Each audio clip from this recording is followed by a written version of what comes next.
ప్రజాభవన్లో తెలంగాణ ఉప ముఖ్యమంత్రి భట్టి విక్రమార్క మాట్లాడుతున్నారు. లైవ్లో చూద్దాం. ప్రతి బావి దగ్గర ఒక విందు ఏర్పాటు చేయండి. పండగ కంటే ముందే ఒక పెద్ద స్క్రీన్ పెట్టండి. విందుతో పాటు మీ సంస్థ, మీ ఆస్తి, మీ లాభాలు, మీ భవిష్యత్తు వాళ్ళకి చూపించండి. అంతిమంగా నిర్ణయం వాళ్ళకే వదిలేసేయండి. వాళ్ళు ఏం చెప్తే అదే చేద్దాం.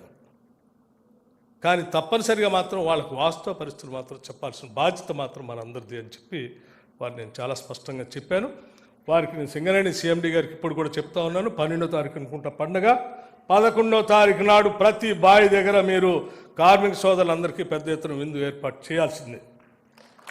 ఖర్చు సింగరేణి కాలనీకి అందరికీ విందు ఏర్పాటు చేయండి. శాసనసభ్యులందరినీ పిలవండి.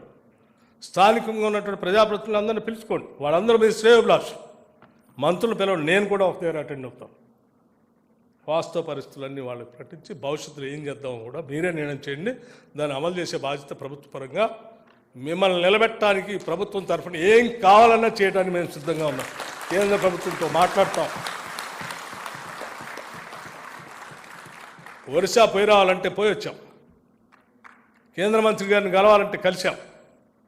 తాడిచెర్ల రెండోది రావాలి అంటే మేము ముందే పోయి అడిగి వచ్చాం. మనకు ఆల్రెడీ అలర్ట్ అయింది. ఆక్షన్స్ మొదలు కాకముందే అలర్ట్ అయింది. కానీ ఇంకా ప్రాసెస్లోకి రాలేదు. భవిష్యత్తులో ఇంకా ఈ పరిసర ప్రాంతాల్లో ఏమున్నాయో మైన్స్, ఒక్క మైన్ని కూడా సింగరేణికి కాకుండా బయటికి పోయే పరిస్థితి లేకుండా చూసే బాధ్యత నేను తీసుకుంటాను. పోరాటం చేస్తామని కూడా మీ అందరికీ మిత్రులందరికీ విజ్ఞప్తి చేస్తూ ఉన్నాను. అట్లాగే పెద్దల మంత్రులు చెప్పారు, సింగరేణి కాలేజీలో పనిచేసేటువంటి ప్రతి బిడ్డ తెలంగాణ బిడ్డ. నేను ప్రత్యక్షంగా పీపుల్స్ మార్చ్ పాదయాత్రలో ఆదిలాబాద్ నుంచి నడిచి వచ్చేటప్పుడు బహుశా నేను అనుకుంటా ప్రేమసాగర్ గారు ఇందారం బొగ్గుబావి దగ్గర అనుకుంటా, ఎస్,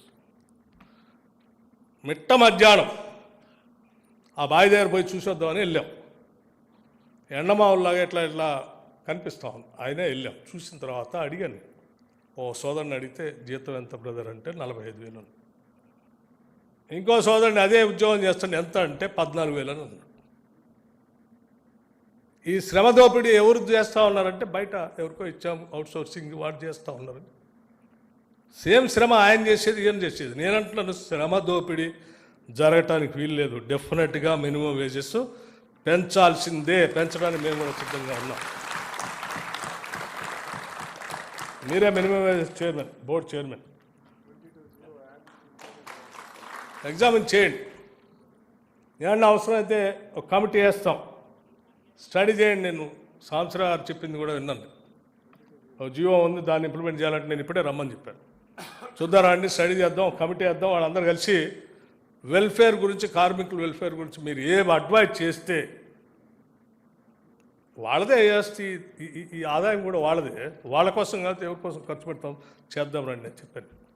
చేస్తాం. అట్లా ఇంకో సూచన కూడా వచ్చింది హాస్పిటల్ గురించి, ఎడ్యుకేషన్ గురించి.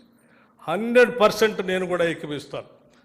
Best of the best hospitals Singareni colonies ఆపరేషన్స్లో ఉన్నటువంటి ఏరియాల్లో ఏ కార్మికుడు కూడా, లేకపోతే ఆ పరిసర ప్రాంతాల్లో ఉన్నటువంటి ఎవరు కూడా ఆసుపత్రి వసతుల కోసం సుదూర ప్రాంతాలకు ప్రయాణం చేయాల్సిన అవసరం లేదు.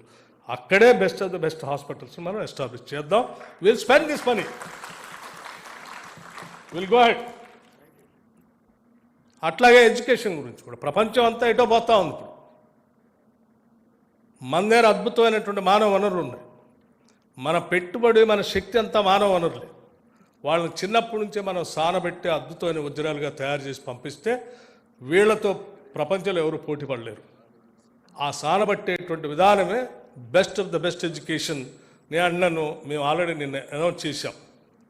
Young India integrated residential schools ప్రతి సింగరేణి కాలనీస్ ఏరియాలో ఉన్నటువంటి ప్రతి శాసనసభ నియోజకవర్గంలో వి విల్ స్టార్ట్ పైలట్ ప్రాజెక్ట్గా ప్రతి శాసనసభ నియోజకవర్గంలో ఇంటిగ్రేటెడ్ రెసిడెన్షియల్ స్కూల్స్ స్టార్ట్ చేద్దాం. ఆ ఏరియాలో ఉన్నటువంటి స్థలాలు 20 నుంచి 25 ఎకరాలు మీరు ల్యాండ్ ఇవ్వండి.